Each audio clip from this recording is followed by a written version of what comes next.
Lankasagar cross road వద్ద ఘోర road ప్రమాదం. ఖమ్మం జిల్లా పెనుబల్లి మండలం లంకసాగర్ క్రాస్ రోడ్డు వద్ద ఘోర రోడ్డు ప్రమాదం జరిగింది. 2 ద్విచక్ర వాహనాలు బలంగా ఢీకొనడంతో బైకులపై వెనుక కూర్చున్న 2 మహిళలు రోడ్డుపై పడిపోయి తీవ్ర గాయాల పాలయ్యారు.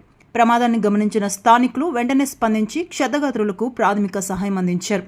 అనంతరం అంబులెన్స్కి సమాచారం ఇవ్వగా ఘటనా స్థలానికి చేరుకున్న సిబ్బంది గాయపడిన మహిళలను పెనుబల్లి ప్రభుత్వ ఆసుపత్రికి తరలించారు.